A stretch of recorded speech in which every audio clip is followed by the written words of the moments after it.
Hello students, welcome to Maths lecture series. Now we are going to start our next chapter and the name of the chapter is Ayatan, volume. And we are starting with the next exercise, that is exercise 13.3. इस exercise में जितने भी questions हैं उन questions का सिर्फ एक ही फंडा है and the main rule of all the questions is regarding shapes, कि कैसे हम एक शेप को बदल कर क्या करते हैं, एक न्यू शेप बनाते हैं। जैसे हमारे पास एक गोला है, स्फीयर है, उस गोले को हमने पिघाल कर या फिर मेल्ट करके, जैसे हम कहते हैं पिघालना या मेल्ट करना, मेल्ट करके हमने उस गोले से क्या की, एक न्यू शेप बना ली। तो क्या रिलेशन रहेगा जब हम एक शेप को क्या करते हैं, दूसरी शेप में बदलते हैं।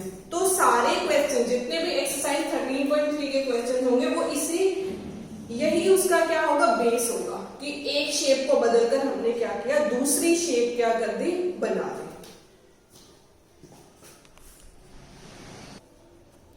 Before we start this particular question, let us discuss some important points.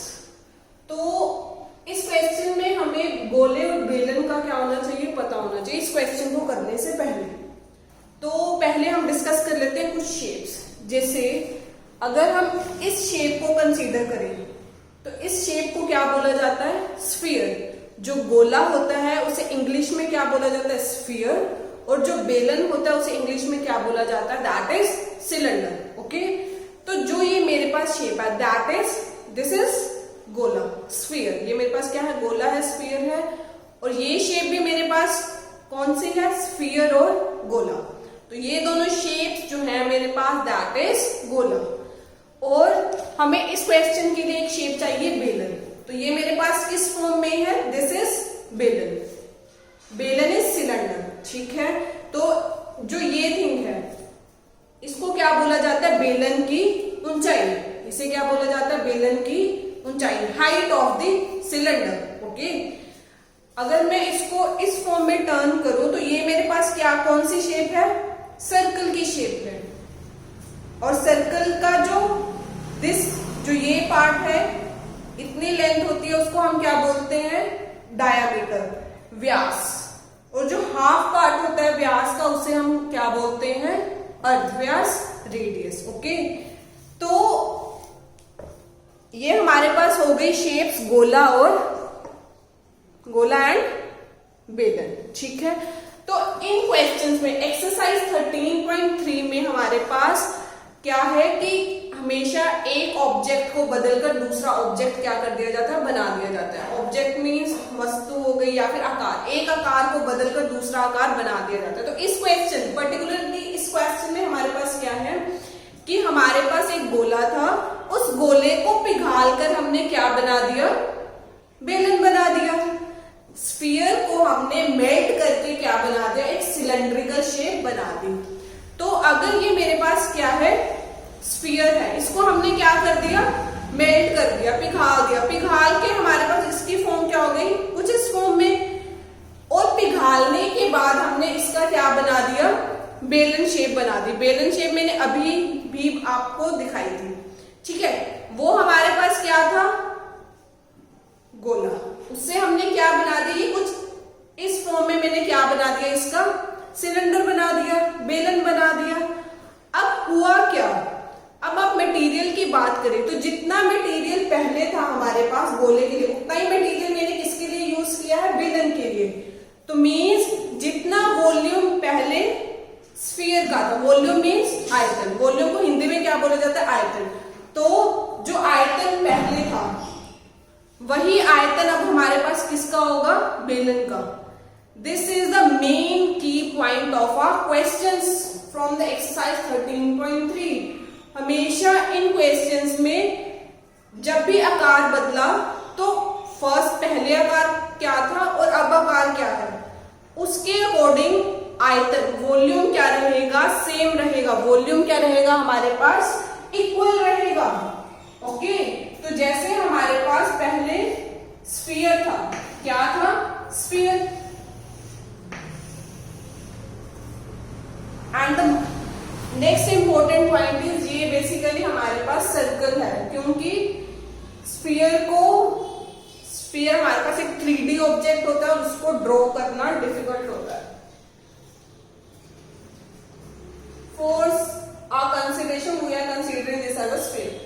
इस स्फीयर को, ये स्फीयर हो गया और स्फीयर को बदलकर हमने क्या बना दिया, बेलन बना दिया। मैंने बेलन की शेप अभी दिखाई थी आपको, ओके। तो बेसिकली गोले को पिघाल कर क्या किया, एक बेलन बना दिया। तो गोले का आयतन, वॉल्यूम, इसका वॉल्यूम, आयतन, गोले का आयतन और बेलन का आयतन क्या होगा, इक्वल होगा, क्योंकि अभी मैंने आपको दिखाया था ना, ठीक है। तो जो हमारे पास ये गोला था, गोले से ही हमने क्या बनाया है, आयतन बनाया। इसी से ही हमने क्या बनाया, एक आयतन बनाया, सॉरी बेलन बनाया। तो हमारे पास जो भी मटेरियल था वो सेम था, मतलब सेम चीज यूज हो रही है। तभी हमने क्या किया, दोनों का आयतन इन क्वेश्चंस में क्या होगा, हमारे पास इक्वल रहेगा। Volume will remain same, okay, for both the objects, whether it's the sphere or whether it's the cylinder, okay। So this is the main point, this is the key point for this question। And the second thing you should know before proceeding to this question is, आपको इनके formulas पहले से ही क्या होने चाहिए, पता होने चाहिए। तो हमारे पास हमें गोले का आयतन,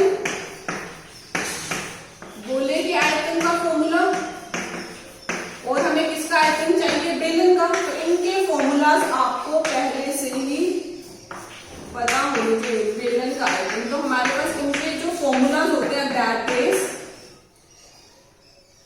4/3 r³ एंड बेलन का आयतन इज 5r² h। अगर आपको ये दो पॉइंट्स पता है इस क्वेश्चन के बारे में, then you can easily solve this question, okay. So let's start with the question number 1। त्रिज्या 4.2 सेंटीमीटर वाले धातु के एक गोले, 4.2 सेंटीमीटर वाला क्या है, हमारे पास एक गोला है, जो अभी मैंने शेप दिखाई थी आपको, उसको पिघाल कर। तो हमें सबसे पहले क्या दिया हुआ है, त्रिज्या। किसकी त्रिज्या दी हुई है हमें, ये गोले की।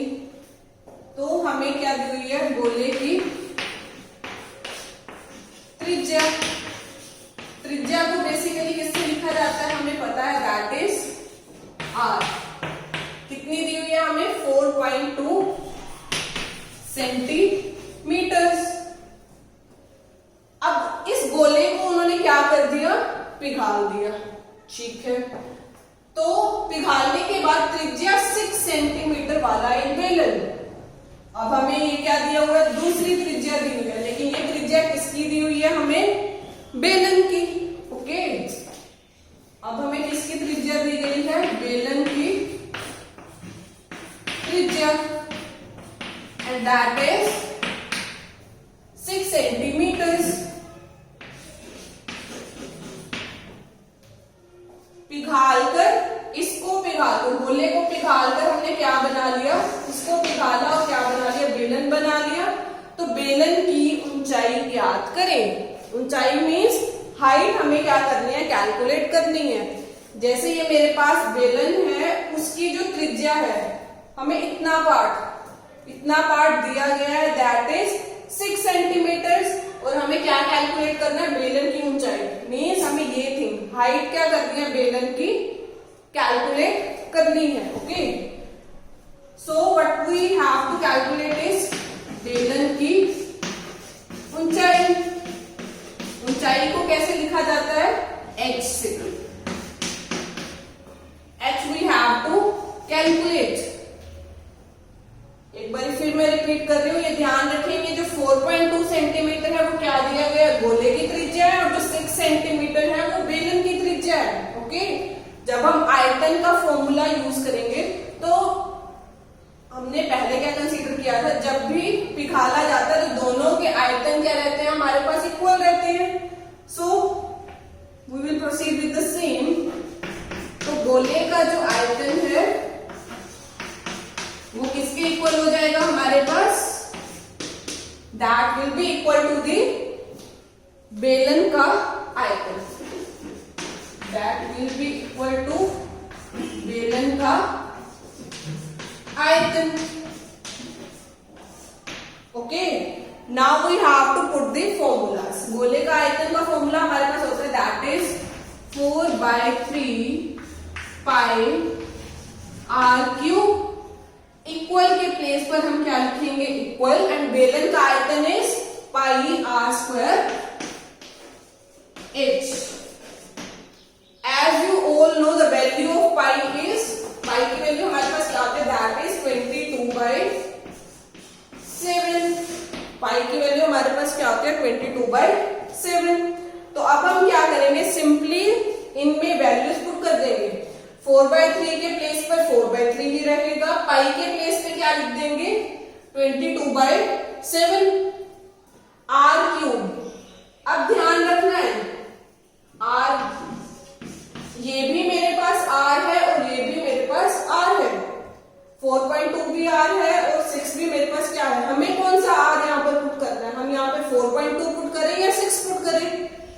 तो ये फॉर्मूला हमारे पास किसके था, गोले के आयतन का. तो यहाँ पर जो आर है वो भी किसका होगा, ऑब्वियस है, that will also be of गोला.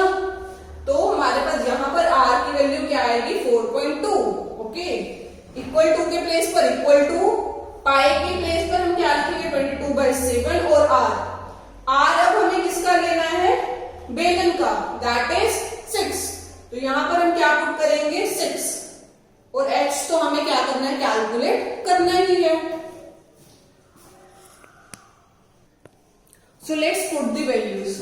4/3 multiply pi is 22/7 multiply by R. R हमें कौन सा लेना है यहाँ पर 4.2, जैसे मैंने पहले आपको बताया है. 4.2 raise to power 3 is equals to pi. Pi is 22/7 multiply by R square.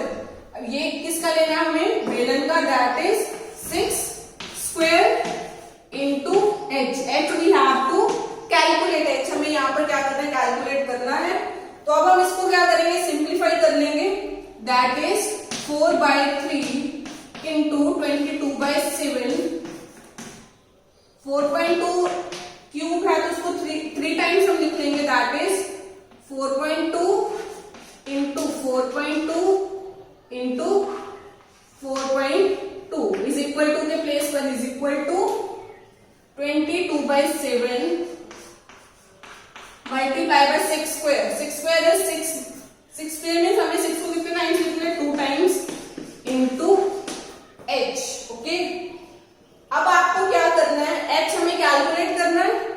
बाकी जो भी हमारे पास इस साइड बचा वैल्यूज बची, हम उसको क्या करेंगे, दूसरी साइड ले जाएंगे, इक्वल टू के दूसरी साइड ले जाएंगे. जब भी वैल्यूज दूसरी साइड जाते हैं इक्वल टू के, और यहाँ पर हमारे पास क्या है मल्टीप्लाई में, तो दूसरी साइड जाकर वो क्या हो जाती है हमारे पास डिवाइड में. ओके, तो अब हम वैल्यूज को क्या कर देंगे, डिवाइड कर देंगे.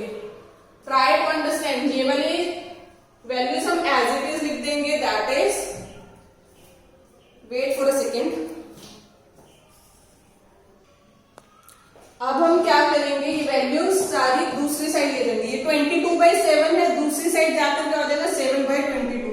पहले ये वैल्यूज हम क्या कर देंगे एज इट इज यहां पर लिख लेंगे. That is 4/3 into 22/7 into 4.2 into 4.2 into 4.2. ये एज इट इज लिख दी. बाकी ये वैल्यू 22/7 है तो दूसरी साइड जाकर क्या हो जाएगी 7/22. यहाँ पर 6 के नीचे हम 1 लगा देते हैं, तो ये 6/1 है, तो दूसरी साइड जाकर क्या हो जाएगा ये 1/6. उल्टा हो जाएगा, रेसिप्रोकल. 1/6 रेसिप्रोकल हो गया. 6/1 है तो दूसरी साइड जाकर 1/6 इज इक्वल्स टू h. अब आपको सिंपली इसको क्या करना है, कैलकुलेट करना है.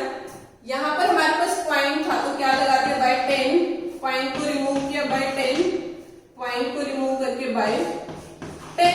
ओके, 7 से 7 कट जाएगा, 22 से 22। ओके, अब हम 3 के टेबल पे कट कर सकते हैं इसको। 3 1 3 14। ओके, यहां पर क्या होगा 14। 6 के टेबल पे 7, 6 के टेबल पे 42 को कट किया 7, 2 के टेबल पे इसको कट किया 2 2 4, 2 5 10। अब हमारे पास क्या बच गया, ये भी है 2 5 10। ओके, तो अब हमारे पास क्या बच गया यहाँ पर 14 into 7 divided by 5 into 10 is equals to 8। अब आप इसको मल्टीप्लाई करके देख लेंगे तो हमारे पास क्या हो जाएगा 2 7 4 4 समथिंग कुछ ऐसी वैल्यू आ जाएगी, और नीचे 5 into 5 25 into 10 250 is equals to 8। जब आप इसको डिवाइड कर लेंगे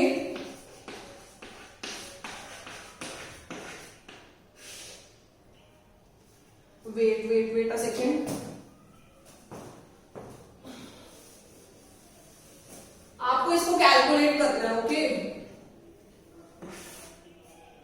250 7 7 49, 49 को हमने किसके साथ करना है 14 के साथ।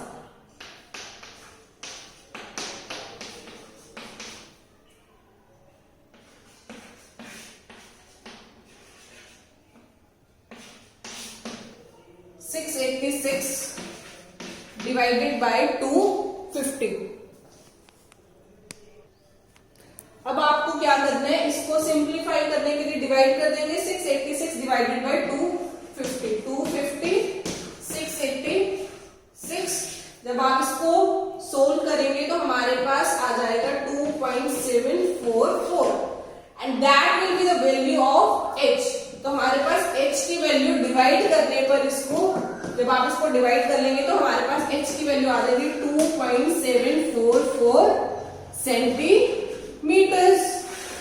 This is the height of belan. बेलन की ऊंचाई का आंसर हमारे पास क्या आ गया 2.744। This is the final answer. Hope so you are liking my videos, so please like, share and subscribe. Thank you.